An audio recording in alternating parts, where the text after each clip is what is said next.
GST के portal पे advisory आ गई है। एडवाइजरी मैंने ओपन कर लिया है। Advisory regarding non editable of auto populated liability in GSTR 3B।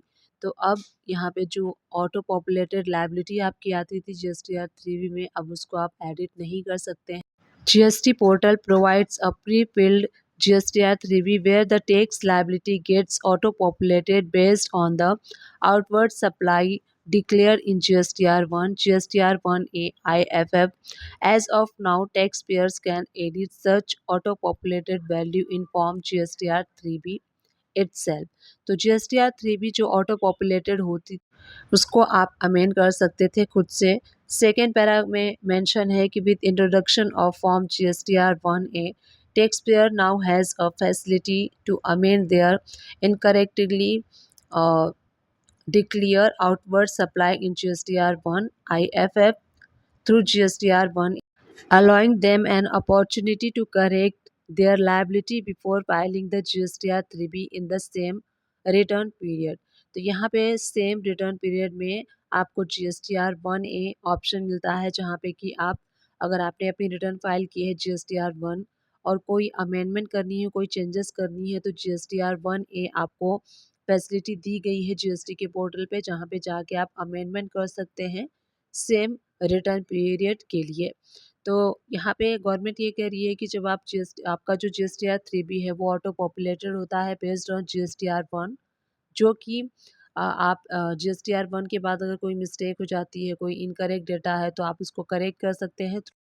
Third para mention है in the view of same from July 2025 tax period for which from GSTR 3B will be furnished in August 2025 such auto populated liability will become non editable. यानी कि अब जुलाई month की जो return जाएगी अगस्त month में, जो कि ऑटो पॉपुलेटेड होती है GSTR 3B की बेस्ड ऑन GSTR 1 रिटर्न, वो नॉन एडिटेबल होगी। अब आप उसको एडिट नहीं कर पाएंगे। The tax payer will be allow to amend their auto populated liability by making amendment through from GSTR 1A which can be filled for the same tax period before filing GSTR 3B।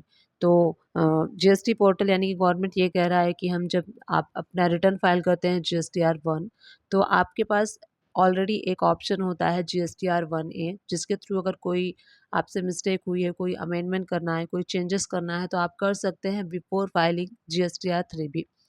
तो ये option already आपके पास है, तो कोई mistake होती है तो आप सही कर सकते हैं एंड उसके बेसिस पे ही आपका GSTR 3B जो है वो ऑटो पॉपुलेटेड होता है। तो अब यहाँ पे जब ऑलरेडी आपके पास ऑप्शन दिया है अमेंडमेंट का, तो अब आप एडिट नहीं कर सकते हैं GSTR 3B जो आपका ऑटो पॉपुलेटेड होता है। तो ये एप्लीकेबल हो जाएगा जुलाई मंथ की रिटर्न जो जानी है आपके अगस्त मंथ में, तो अगस्त मंथ जुलाई मंथ से ये एप्लीकेबल हो जाएगा। तो आपको केयरफुली अगर कोई मिस्टेक हो जाती है, GSTR 1 रिटर्न आप फाइल करते हैं और GSTR 1A को आप यूज़ कर सकते हैं अगर कोई अमेंडमेंट है, कोई चेंजेस है बिफोर फाइलिंग GSTR 3B। तो ये अपडेशन एडवाइजरी आई है regarding non editable of auto populated liability in GSTR 3B, जो कि नॉन एडिटेबल हो जाएगी फ्रॉम जुलाई मंथ से। आई होप ये इन्फॉर्मेशन आप सभी लोग के लिए हेल्पफुल रही होगी। अगर हेल्पफुल रही है तो प्लीज़ चैनल को लाइक शेयर सब्सक्राइब कर दीजिएगा। Thank you for watching, keep watching.